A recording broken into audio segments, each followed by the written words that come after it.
Meus queridos irmãos, muito boa noite. Aqui estamos de novo para continuar a nossa lição sobre os 5 pontos do calvinismo.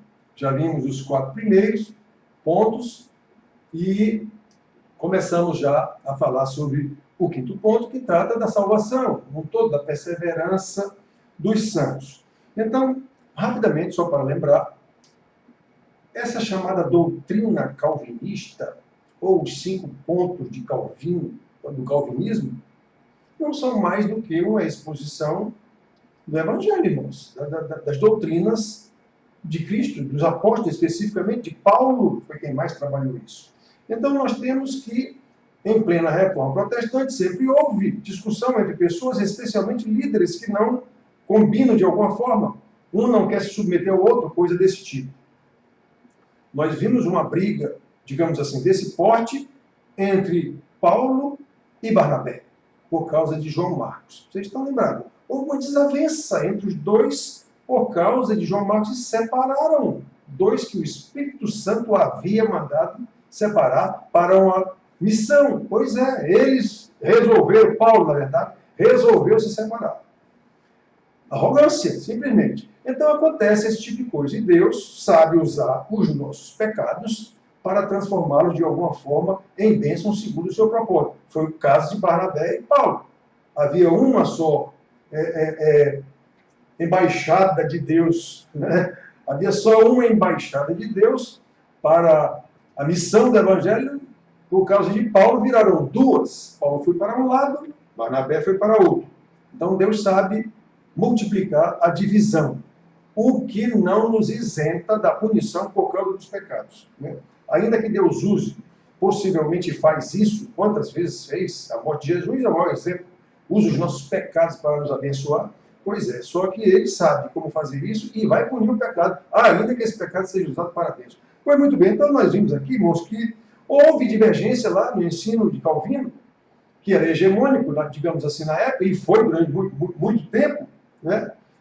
Que esses discípulos de Armínio, contemporâneo de Calvino, se insurgiram contra o ensino e criaram lá uma doutrina deles, contrária à doutrina de Calvino, que consistia, muito rapidamente, para a gente lembrar, que a queda não foi total.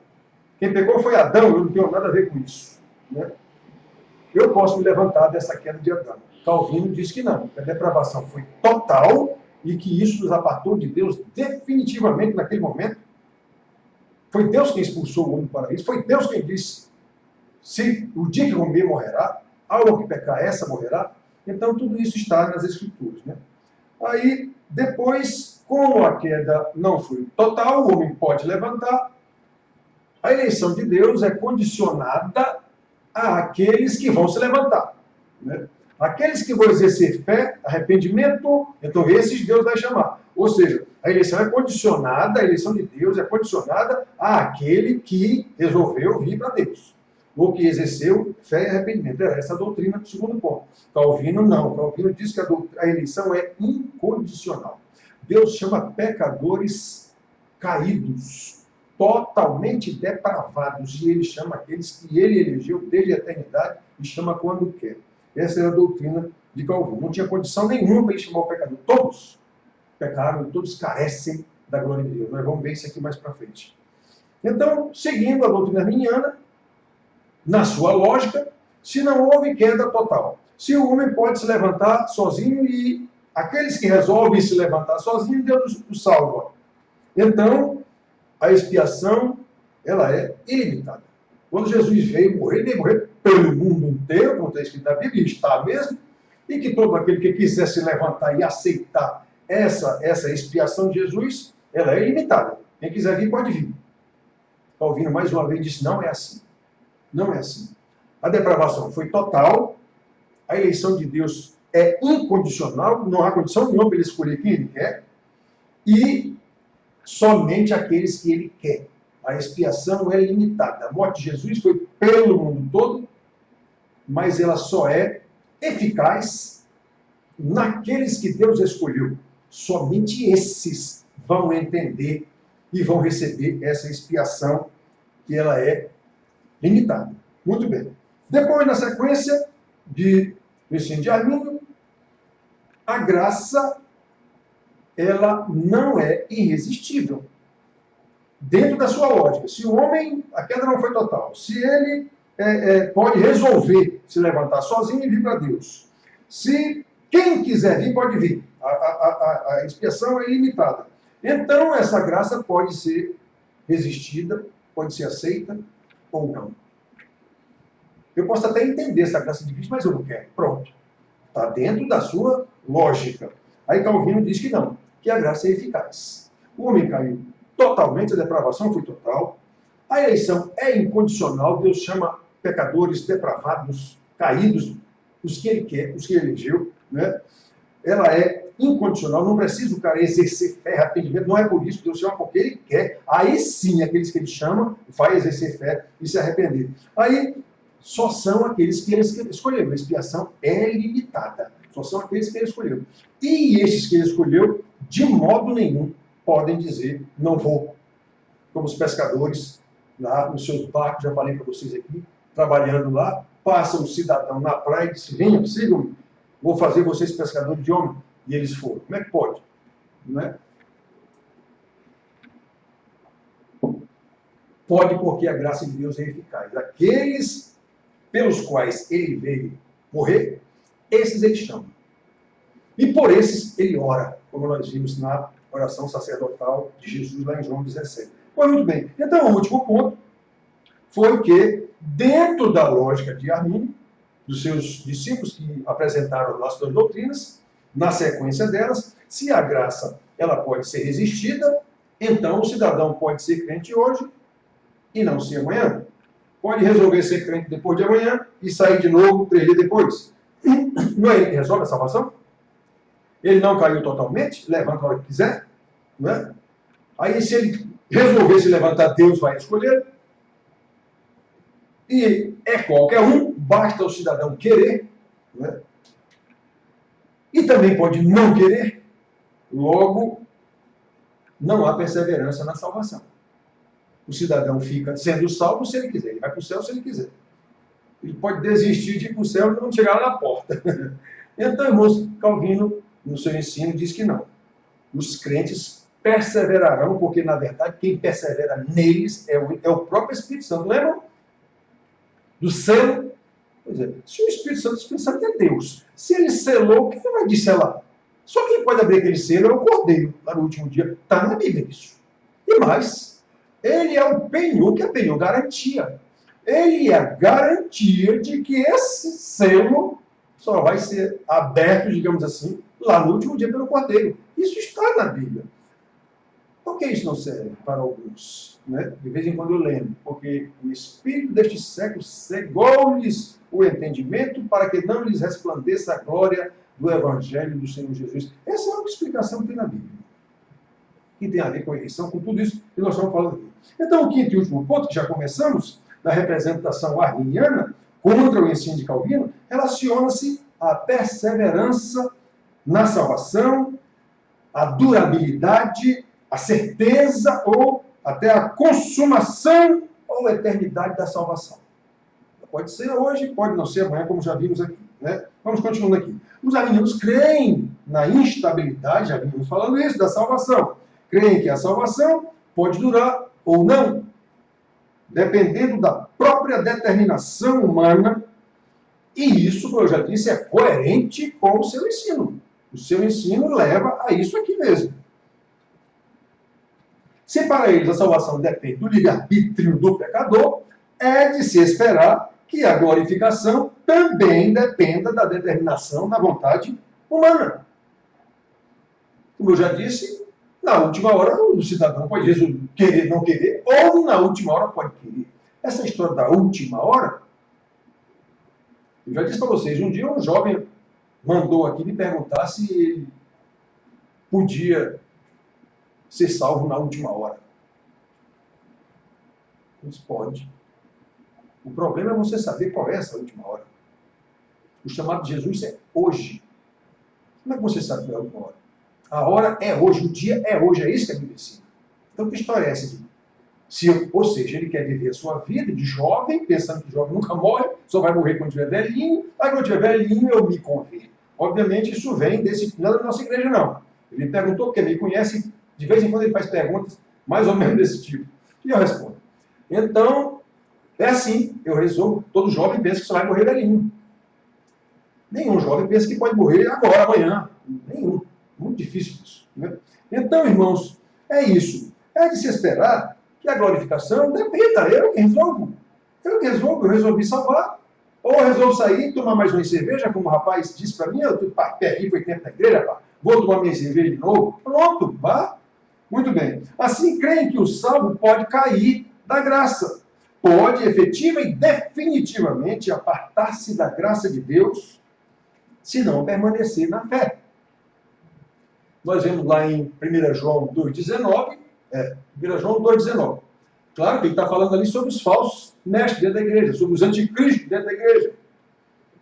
Que ele diz, saíram do nosso meio porque não eram dos nossos. Se fossem dos nossos, teriam permanecido conosco. Claro, está aí João dizendo. Se fosse dos nossos, se fosse um salvo, teria permanecido. Se ele saiu, é porque ele nunca foi salvo. É o caso de Judas, por exemplo. Muito bem, irmãos. Então, em outras palavras, para os arminianos, é possível ser salvo hoje e amanhã não. Eu já disse para vocês isso, eu inventei a palavra dessalvo. É possível ser salvo hoje, dessalvo amanhã.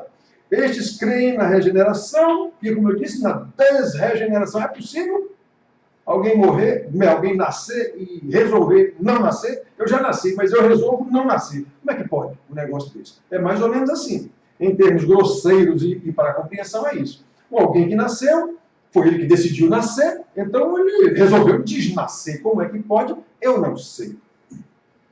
Certa vez eu estava numa médica do Banco do Brasil, lá no plano de saúde do banco, e ela começou com uma história que o menino escolheu nascer pobre numa favela. Não é um negócio, doutor? Afinal de contas, a gente escolhe viver. A gente pode nascer e renascer quantas vezes. Pode parar. Já sei que a senhora é espírita, então pode parar com o seu assunto aí. Vamos para a medicina, que eu vim para cá para me consultar. Não adianta mais, sabe? Então, olha, o favelado escolheu nascer na favela, passando a maior necessidade do mundo para poder se purificar, ou sei lá o que. Eu nem continuar mais. Então, irmãos, é assim. Pode crer. Então, repare que o arminianismo tem alguma coisa desse tipo. Eu posso desnascer. Ou eu posso me recriar quantas vezes eu quiser. Muito bem. O ensino de Calvino é o oposto, como já vimos. A sua doutrina afirma a perseverança dos santos. A sua doutrina afirma a perseverança dos santos.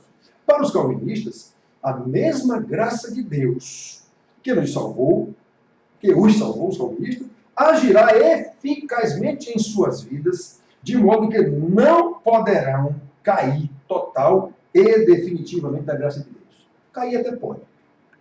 Davi caiu, Pedro caiu, tantas outras, Salomão caiu.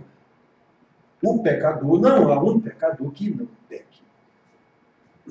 Também não há aquela frase que eu já ouvi muita gente dizer dentro da igreja: o cair é do homem, o levantar é de Deus. Está escrito. Não. Não tem escrito isso. Tem até um salmo que diz que o temente a Deus, ainda que caia, Deus o levanta com a sua destra do poder. Isso está escrito. Mas dizer que o cair é do homem, o levanta, está escrito. Já ouvi várias vezes isso. Está escrito, o cair é do homem, o levantar é de Deus. Não está escrito isso, coisa nenhuma. Agora, é fato. O cair é do homem mesmo e o levantar é de Deus. É uma verdade, mas não está escrito, não. Muito bem, então, irmãos, para os calvinistas, repito, a mesma graça que os salvou, e nós já vimos que esse poder é nada menos que o poder que ressuscitou o Senhor Jesus e o levou às alturas, ao seu trono de glória de volta. É esse o poder, pois é esse mesmo poder que mantém os salvos em santidade de vida até chegar o dia da glória do Senhor. Está na Bíblia isso, o Senhor mesmo garante, ninguém arrebatará da minha mão aqueles que o Senhor me der, que o Pai me der. Então nós vimos isso. Muito bem, irmãos. Então, os calvinistas creem que a justificação, a regeneração e a adoção são obras irresistíveis e irreversíveis. É Deus quem faz isso no homem. São irreversíveis. Não pode mais haver condenação para os que estão em Cristo, como ele diz em Romanos 8:1. Nós conhecemos isso.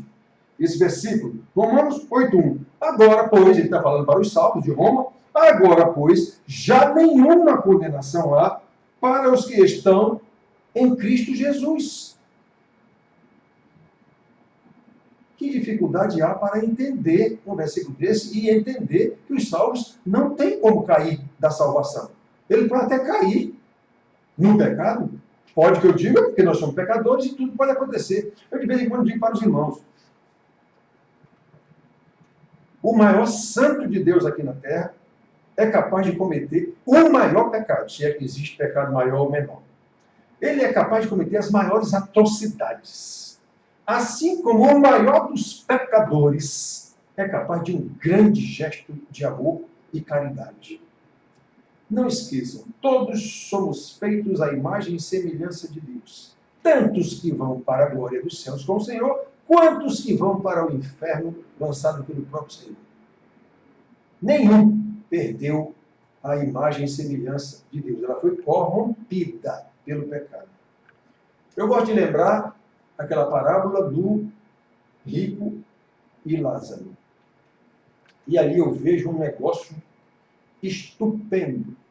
O rico, no inferno, pede para Abraão, pai Abraão, que mande alguém avisar os seus irmãos para que eles não caiam no mesmo abismo que ele caiu.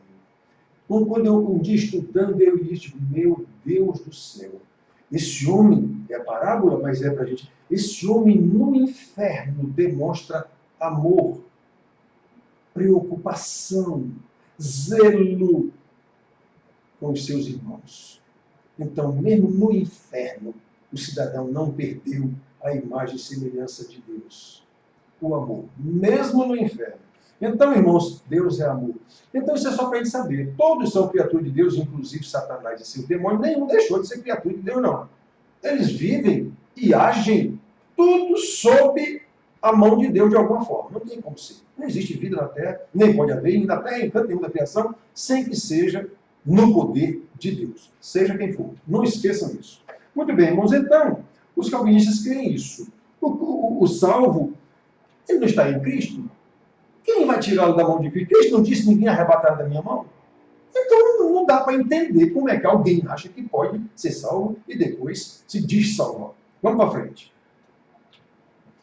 Os calvinistas creem que, visto que Deus começou a boa obra, haverá de completá-la, está escrito isso, e que não há justificação que não venha a ser glorificação. Isso está lá em Filipenses 1,6. Eu já disse isso várias vezes aos irmãos em estudos, em pregações ou em conversas. O que eu já ouvi esse versículo ser citado de forma material, tratando de coisas seculares aqui. Por exemplo, alguém que foi operado, alguém que sofreu um acidente, ou sei lá, adoeceu e está em convalescência. Aí o cidadão chega lá e diz, irmão, creia, Deus haverá de completar a boa obra. Aquele que começou a boa obra, Filipenses 1,6, né? Aquele que começou a boa obra haverá de completá-la aqui. Estou plenamente certo, não acho não, eu estou plenamente certo de que aquele que começou a boa obra em vós há de completá-la até o dia de Jesus Cristo. De que é que o homem está falando aqui? É da saúde de alguém? É da situação financeira, sócio-religiosa, ou o que for de alguém? Não. O homem está falando da salvação. A esses mesmos filipenses aqui, que ele diz lá em 2:12-13, que desenvolvei a vossa salvação com temor e tremor.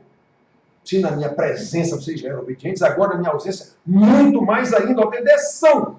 Desenvolva a vossa salvação com temor e tremor.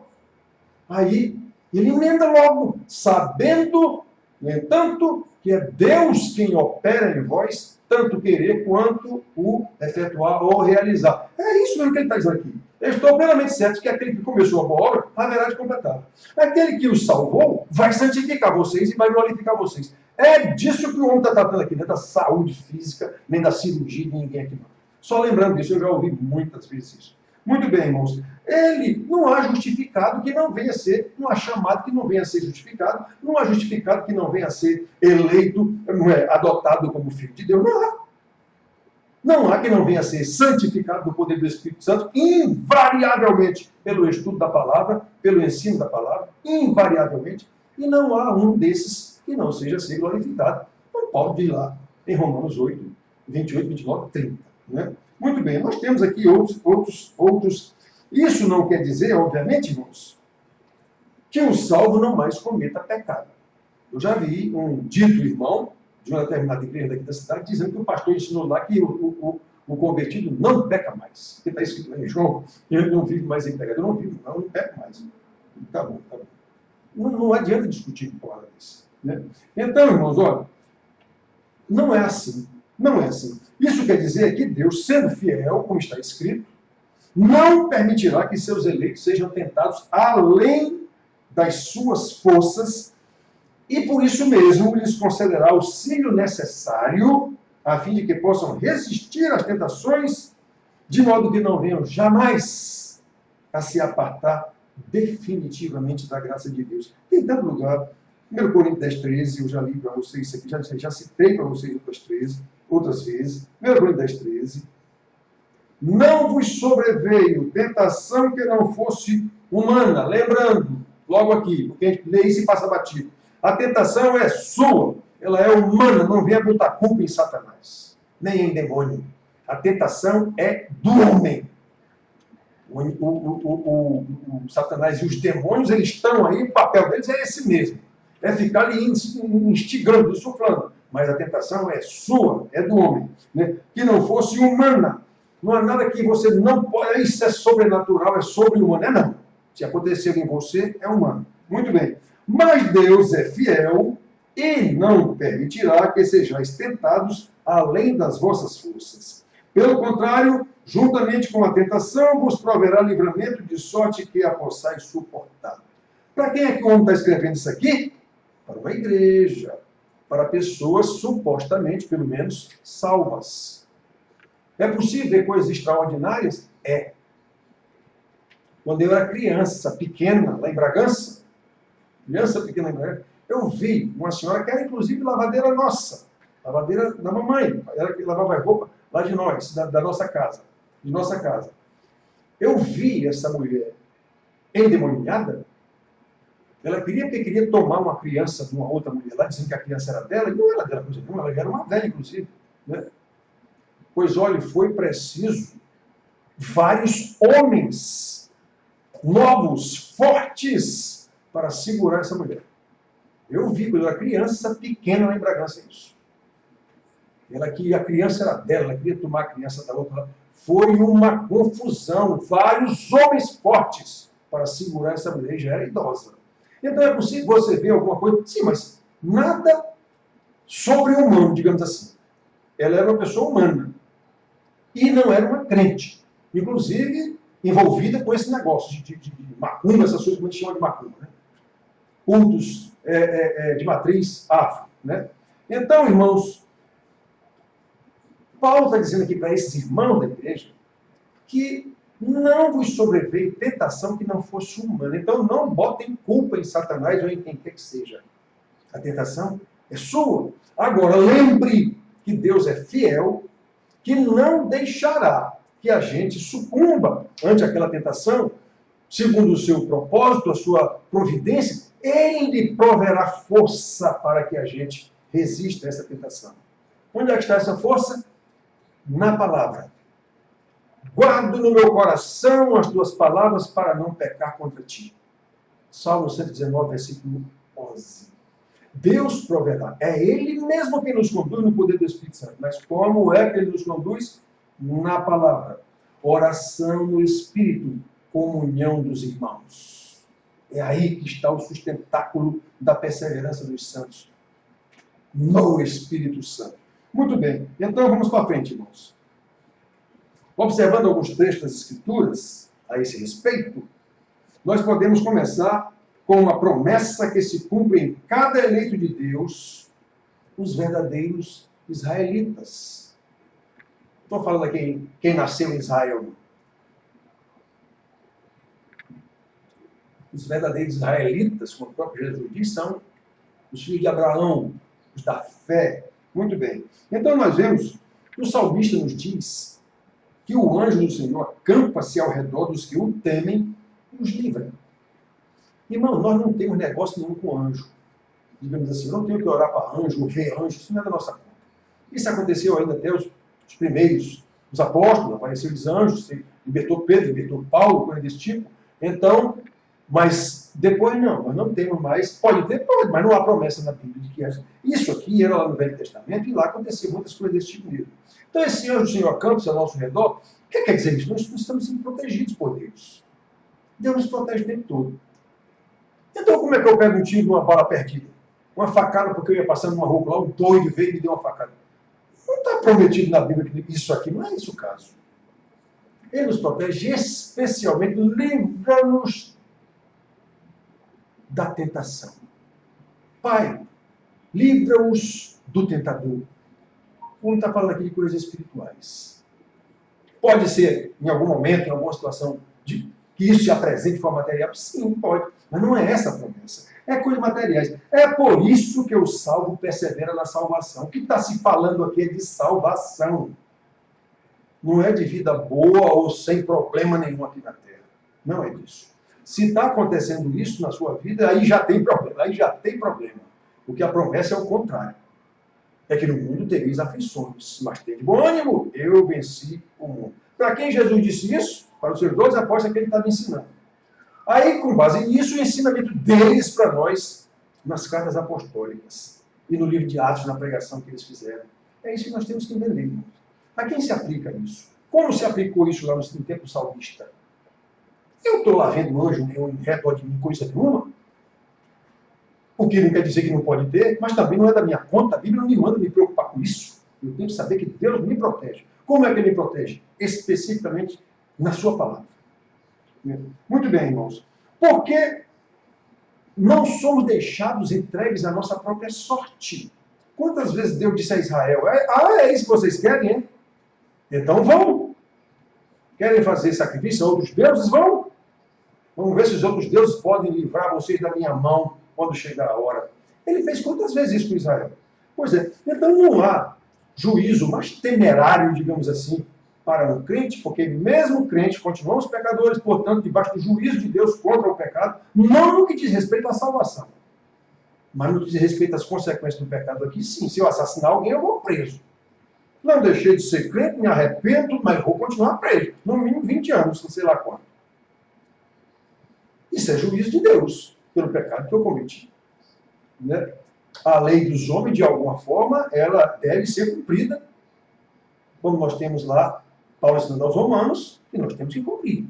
A lei, de alguma forma, o juiz, a espada, o que for, é instrumento de Deus de alguma forma. Então, irmãos, nós vimos aqui que nós jamais seremos deixados pela nossa própria conta, a não ser quando nos afastamos do Senhor. Lembra essa história do anjo ao nosso redor? Pedro diz também, aqui diz que o anjo está ao nosso redor. E Pedro diz que o diabo, como um leão que ruge, está ao derredor. Ao derredor é algo que está depois do redor. Então, o redor está aqui mais perto. Eu estou sendo guardado pelo anjo do Senhor. Pois é, ao derredor, mais distante lá uma coisinha, está o leão rugindo, pronto para me pegar. Como é que ele vai me pegar se eu estou sendo protegido pelo anjo do Senhor? Como eu já disse, o nosso caso aqui é a palavra do Senhor. Ele não tem como penetrar. Eu estou obedecendo o meu Senhor. Se me acontecer algo de ruim, entendido esse ruim como coelho da terra, foi propósito do Senhor, providência do Senhor de alguma forma, como aconteceu com José, por exemplo, é um caso bem conhecido.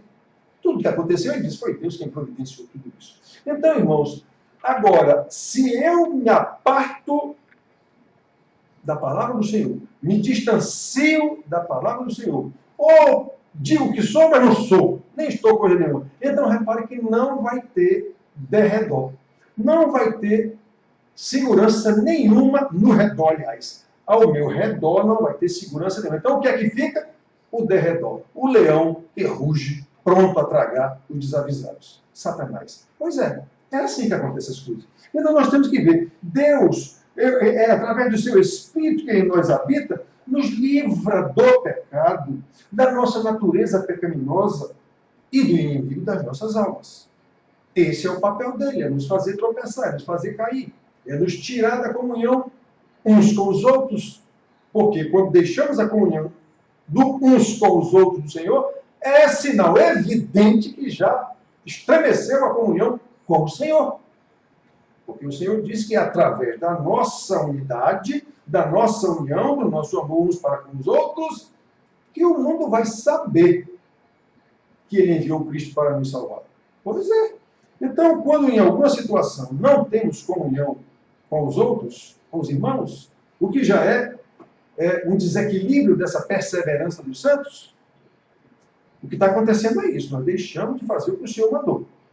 Aí, haja tribulações e haja reuniões de oração para Deus consertar o que nós quebramos. Detalhe, permanecemos quebrados, mas queremos que Deus emende o tempo todo. Para isso é que serve reunião de oração. É para isso mesmo que serve reunião de oração. Pois é, está errado.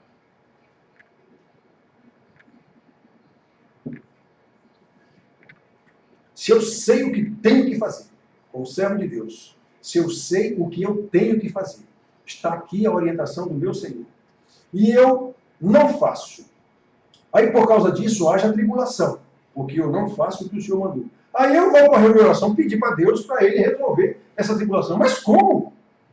Como é que eu vou para debaixo da chuva e vou orar para Deus para não me molhar?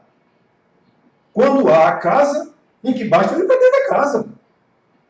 Ou basta eu abrir o guarda-chuva, alguma coisa assim. Não, eu estou com o guarda-chuva fechado aqui, por desobediência, resolvo não abrir o guarda-chuva e peço para Deus para que a chuva não me molhe. Ora, isso é um insulto à sabedoria de Deus, à santidade de Deus. E é assim que quantas pessoas a gente conhece, e até a gente, em alguns pecados, em algumas situações, até nós mesmos somos honestos de dizer a Deus, Senhor, eu estou desse jeito, em alguma situação, que eu estou dizendo aos irmãos que não é para estarem.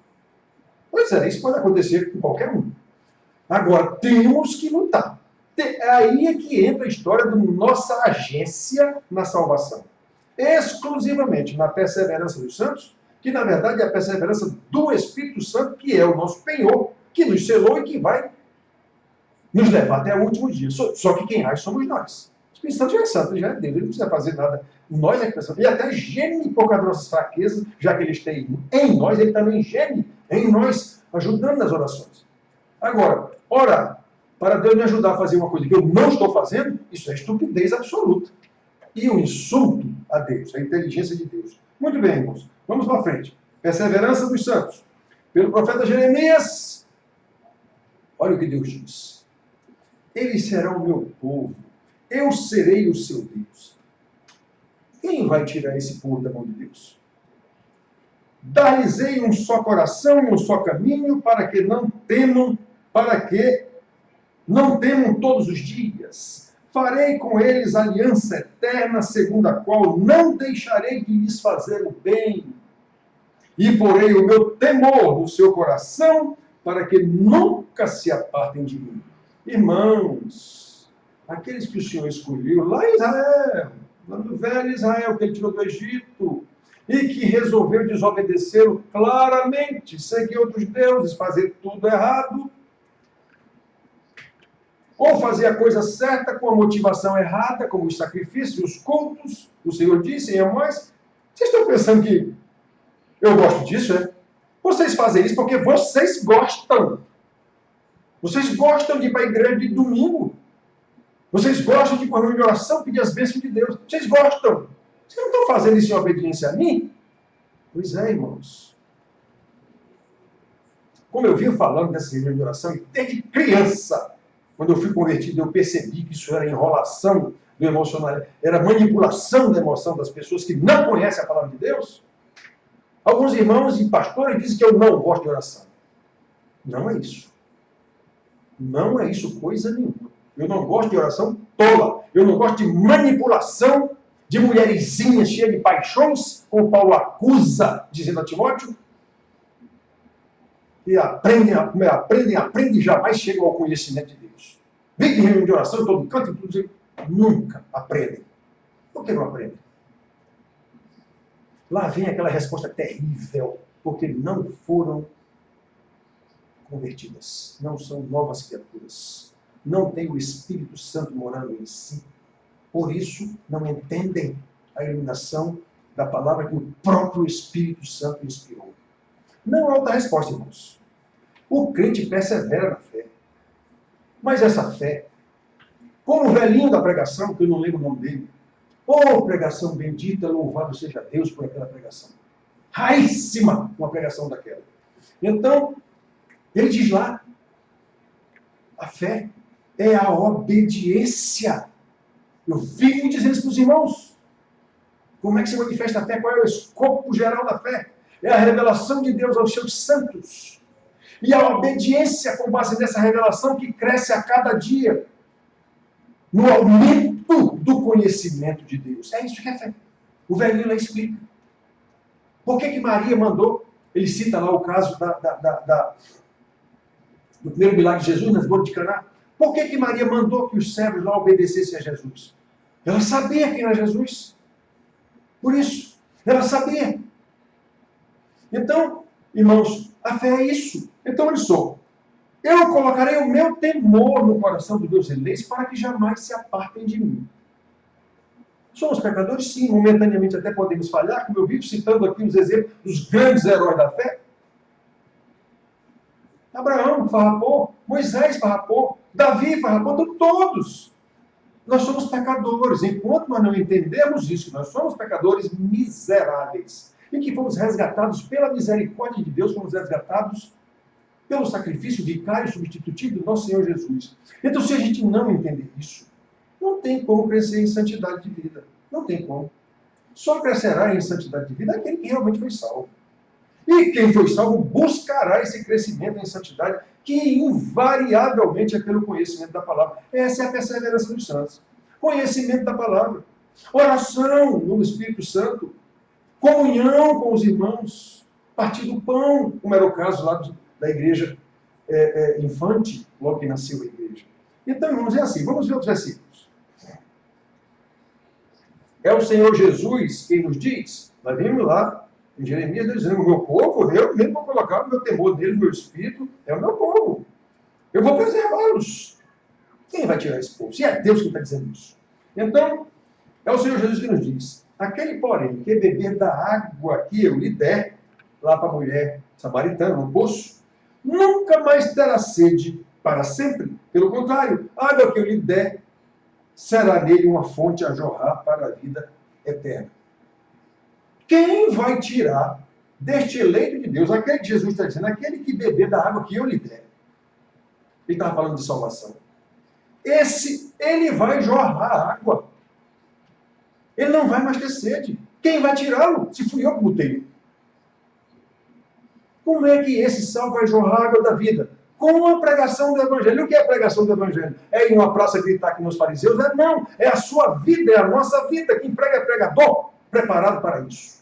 Detalhe, preparado através de um dom e pelo estudo diligente para poder ensinar a palavra de Deus e pregar a palavra de Deus. É isso que está na Bíblia. É isso que está na Bíblia. Então, quem se arvora em dizer que a igreja tem que pregar o Evangelho, está furando. Procure no Novo Testamento algum lugar mandando a igreja ir pregar em algum lugar. Procure e me mostre. Procure e me mostre. Dons são dados. E Paulo diz lá nos dons aos Coríntios, são todos profetas? Não. São todos pastores? Não. São todos mestres? Não. São todos evangelistas? Não. Cada um tem seu dom. Muito bem, irmãos. Então, nós vemos aqui o próprio Senhor Jesus dizendo, se eu der de beber, quem vai fazer esse cidadão passar sede de novo? Senhor Jesus, de novo, em verdade vos digo, quem ouve a minha palavra e crê naquele que me enviou, tem a vida eterna, não entra em juízo, mas passou da morte para a vida. Presta atenção, irmãos. Quem ouve a minha palavra e crê naquele que me enviou, está falando aqui de conversão. É questão de passar da morte para a vida. Adão, o dia que comeres, morrerás. Adão caiu durinho na hora que comeu? Não. Ele morreu espiritualmente. Tanto que se afastou logo de Deus. Procurou logo distância de Deus. Aí Deus, no seu juízo eterno, para que Adão não voltasse e comesse da árvore da vida, que nos é garantida por Jesus lá no Apocalipse, expulsou-os do paraíso e botou mais um anjo lá, para não deixá-lo entrar. E agora? Como é que um pecador acha que pode comer da árvore da vida porque ele quer? Eu resolvi me ressuscitar e para isso eu tenho que comer da árvore da vida. Como? Se foi Deus quem expulsou o homem do paraíso, onde está a árvore da vida, só Ele pode botar para dentro de novo. Só Ele pode dar essa vida. Então, aquele que acreditar em mim, no que me enviou, em Deus, esse tem a vida eterna. Não entra em juízo, mas passou da morte para a vida. E aqui Jesus está falando da vida eterna. Ele está falando de salvação. É isso que ele está falando.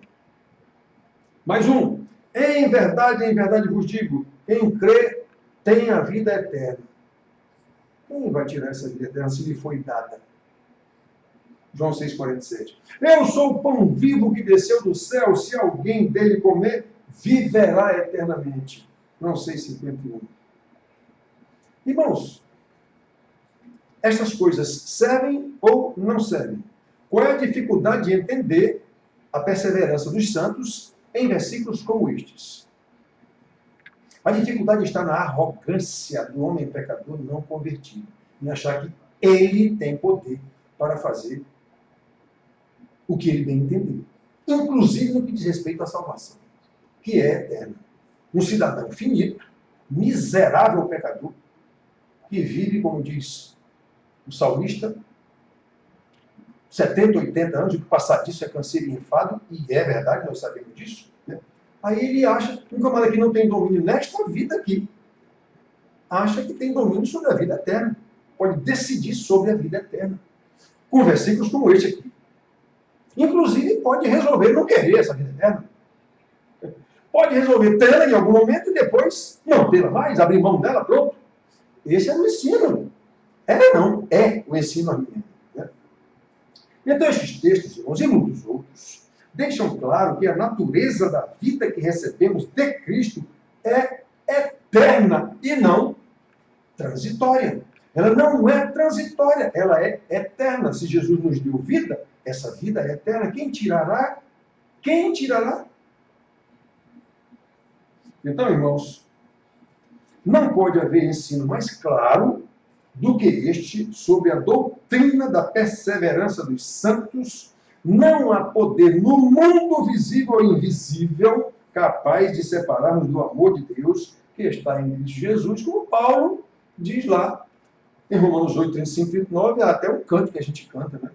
Quem nos separará do amor de Cristo? Pois é, nem coisas desse mundo, nem do mundo vindouro, nem céu, nem terra, nem chão, nem mar, nem o que for, nem vida, nem morte.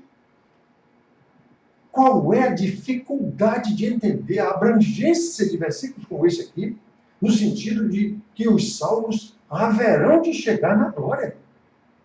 Não há como.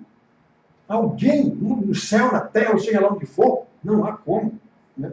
Muito bem. Então, em Filipenses 1,6, que já citamos, que alguns irmãos usam até em caso de doença especificamente, já lemos, o apóstolo Paulo manifesta a sua convicção de que